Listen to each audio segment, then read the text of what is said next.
Well, I think my first memory of Hot Wheels was that Santa Claus would bring presents, and we would get up early and see what was under the tree, and lo and behold, there was Hot Wheels. So we dug the stuff out and set it up, played with it for a little bit, and put it back in and went back to bed. And nobody got us.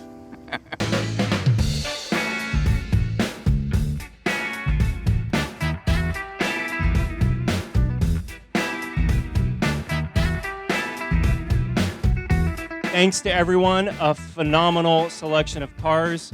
We see all the passion that went into them, all the elbow grease, all the love, and the years of work. There's wonderful examples of all the different types of vehicles on here. Hot rods for sure. Right. You mentioned American Muscle. But the one that really stuck out that I thought was really unique was a Studebaker truck. I guess there's only one of 100 and some built. A lot of great choices, and it's a little bit unique, not being a muscle car, but I really do like that Crosley. I mean, there's a lot of history. It's all local, and it's unique. I mean, you scale that down to 1/64th scale. It's got a very unique shape to it.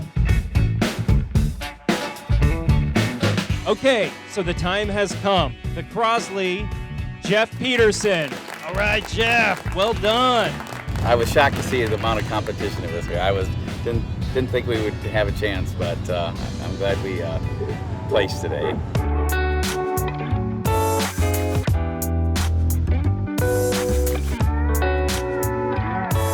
My name is Jeff Peterson, and we're here in Detroit, Michigan.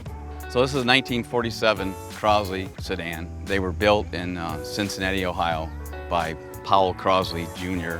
He started out building Crosley radios, refrigerators. He's the guy that put the shelves in your door on your refrigerator, the shelvador.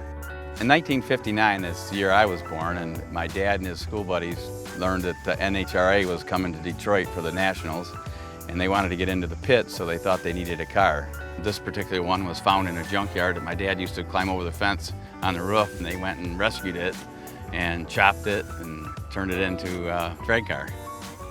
They built the car at my grandfather's house in Ann Arbor, and Gordy's mom seen what they were building to go to the Nationals, and she looked at it, and at the time there was this bus line that was called the Blue Goose that ran out of Ann Arbor, and Mrs. McNutt saw the car. She says, "That thing's as ugly as the Blue Goose line," and the name stuck. So my dad, Elwood Peterson, was done with drag racing in the 70s and was moved on to street riding. We knew whereabouts where the car had gotten sold, so we went and purchased it when the NDRA was doing the nostalgia circuit and decided to restore the car and put it back on the track.